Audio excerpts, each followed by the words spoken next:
안녕하세요. 3월 18일 월요일 안 보이는 골방 라디오 안골라 방송 시작하겠습니다.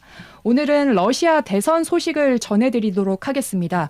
어대프 어차피 대통령은 푸틴이라고 해왔었지만 역시나 블라디미르 푸틴 러시아 대통령이 90%에 육박하는 지지를 얻으면서 5선을 확정했죠. 네, 맞습니다.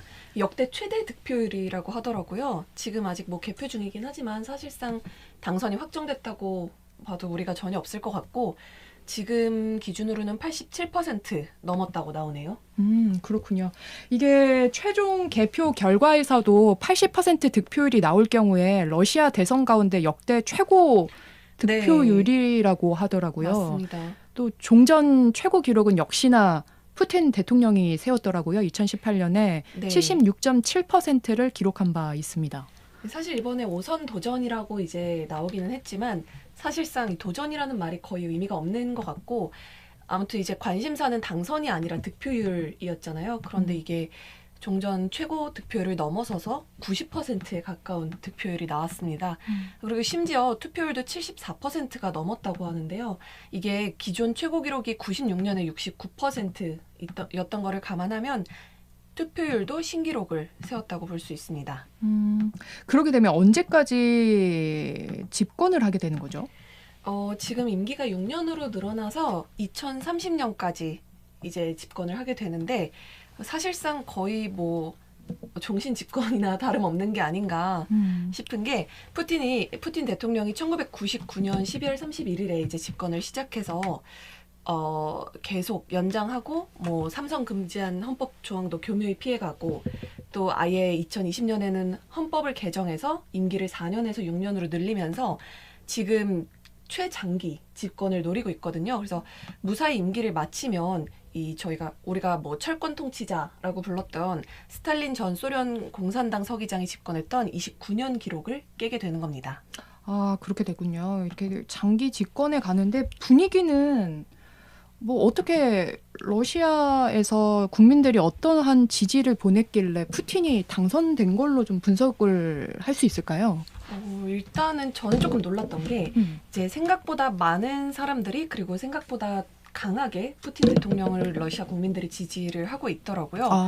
왜냐하면 이제 우크라이나 전쟁을 벌이면서 뭐 대규모 경제 제재도 받았고 그래서 오히려 통치 기반이 흔들리는 거 아니냐라는 분석도 많이 나오곤 했었는데 그 반대로 더 많은 지지를 받고 있는 게 이번 뭐 투표로 드러났고 그 기반에는 사실 90년대 이후에 경제난을 좀 해결한 부분 이런 것들에 대한 믿음이 있었던 게 가장 큰 것 같고 물론 뭐 못한 것들도 있었지만 잘한 게 더 많다고 판단을 한 것 같아요. 그래서 오늘 아침에 이걸 준비하면서 외신을 좀 봤는데 뭐 뉴욕타임스나 CNN 이런 데랑 인터뷰한 유권자들 얘기를 들어보면 결국에는 푸틴 대통령이 서방을 능가해서 더 오래 버틸 거라는 이런 자부심이 있더라고요, 국민들이. 러시아 국민들이. 네네. 그리고 뭐 어떤 뭐 여론조사에 따르면 국민 절반 정도가 우크라이나 전쟁을 좀 지지하고 있다, 강력하게 지지하고 있다 이런 조사 결과도 있습니다. 아, 그러니까 대체 불가 리더십이라는 거네요. 맞습니다. 그렇게 되다 보니 푸틴 대통령이 이번에 또다시 5선에 승리를 하면서 그것도 거의 90%에 육박하는 지지율을 얻으면서 이제 5선에 승리를 하게 된 거네요. 거의 뭐 단독 후보로 나온 수준인 거잖아요. 사실 뭐 찬반 투표인 거나 다름이 없는데 뭐 아까 경제 제재 얘기도 잠깐 하긴 했지만 사실 그런 제가 만약에 러시아 국민이면 뭐 예를 들어서 그런 글로벌 기업들이 다 철수를 한다고 했을 때 일상생활에 조금 불편함? 아니면은 조금 반감 같은 게 있을 것 같긴 하거든요. 뭐 맥도날드도 나가고 스타벅스도 나가고 그게 뭐 필수 그건 아니지만 어쨌든 그런 기업들이 좀 나가면서 좀 그런 부정적인 여론이 있을 줄 알았는데 이런 브랜드들을 또 러시아 부호들이 사들이면서 뭐 스타벅스는 스타스 커피 이런 식으로 다시 리브랜딩해서 오히려 또 러시아 부호들은 돈을 더 많이 벌고 산업도 더 육성하고 국민들도 별로 일상생활에서 느끼는 불편함이 없다고 이야기를 하는 상황인 것 같아요.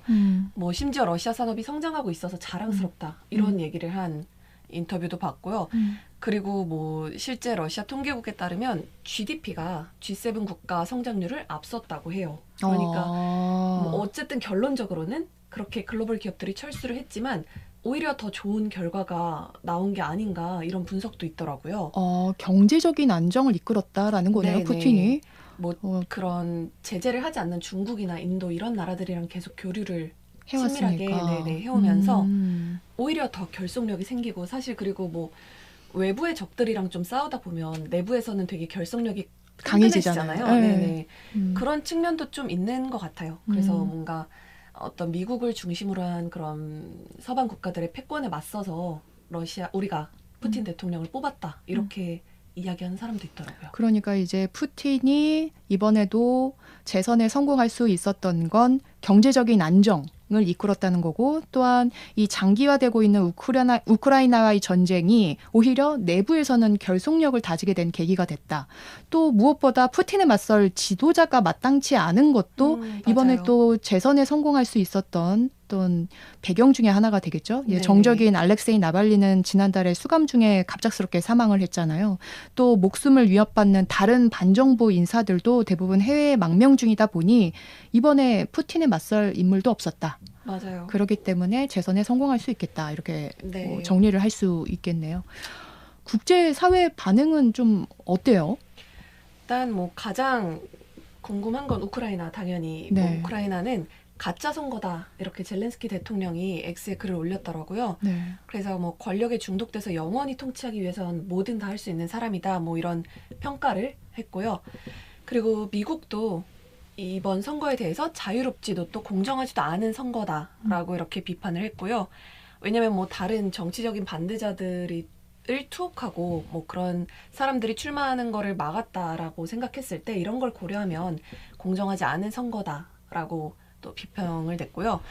독일도 마찬가지로 뭐 권위주의적이고 검열과 억압, 폭력에 의존한다 이런 평가를 했는데 정말 그 민주주의랑 배치되는 단어들은 다 갖다 놓은 그런 메시지에서. 평가를 했고 뭐 영국도 마찬가지로 이제 그런 공정하지 않은 선거다라고 했는데 특히 이제 우크라이나 점령지에서 투표를 강행했잖아요, 이번에. 그래서 그런 부분에 대해서 좀 불법 투표다라고 평가를 하고 있는 것 같아요. 근데 뭐 반면에 베네수엘라나 쿠바 같은 이런 관계를 좀 이렇게 유지하고 있는 나라들은 축하 메시지를 보냈다고 합니다.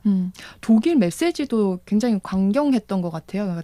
독일 대통령이 대변인을 통해 푸틴 대통령의 승리는 축하하지 않을 거라고 그렇게 입장을 밝혔다고 하더라고요. 사실 이 독일이 지금 나발리 부인 율리아나 나발나야가 이곳에 머물고 있잖아요.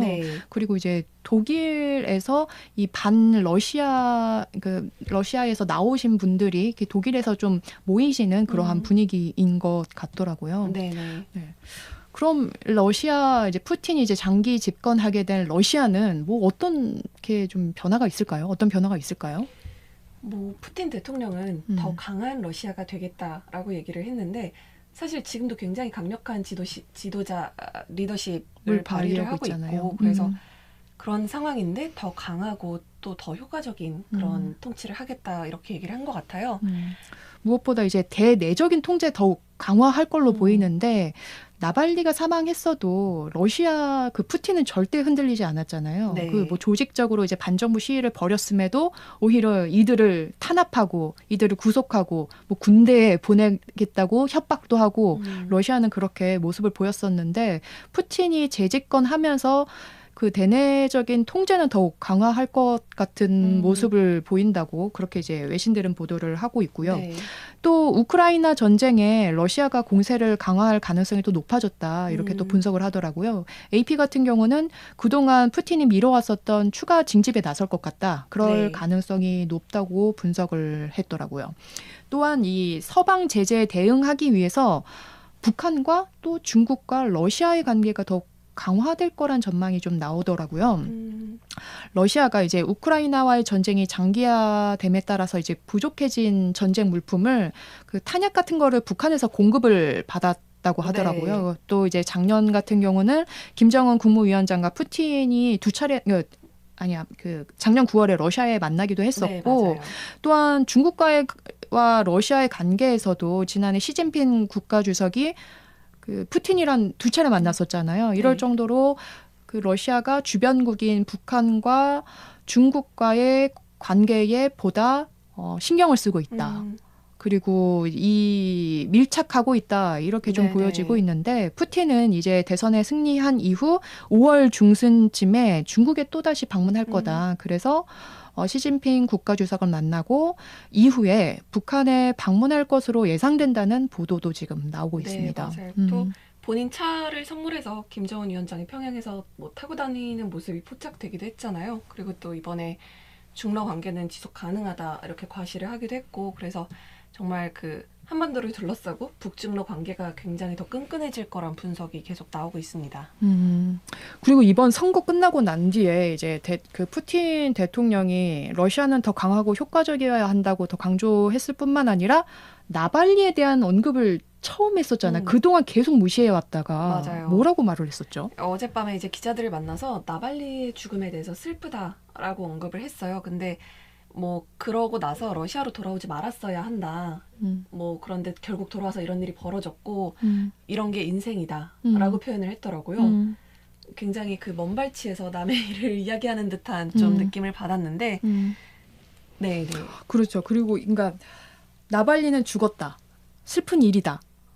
근데 감옥에서 사람들이 죽지 않나요? 라고 했죠. 또 미국에서 이 같은 일은 벌어지지 않나요? 네. 그리고 반복되는 일이다. 이렇게 표현을 했는데 이제 그러니까 나발리의 사망과 그 러시아 당국과의 관계는 전혀 없다. 이건 뭐 그냥 자연스럽게 스스로 자연사한 거다라고 사건과의 연관성을 굉장히 부인한 거고 이것도 처음으로 이제 언급을 한 건데 사실 나발리가 사망하기 전에 서방 국가와 이제 수감된 서방 국가 교정 시설에 수감된 뭐 러시아 인물과 뭐 나발리를 교환을 하려고 했었다라는 거는 이제 처음으로 이제 밝힌 거죠. 그런데 뭐 단 한 가지 조건을 걸었었는데 러시아에 돌아오지 못하도록 하는 조건.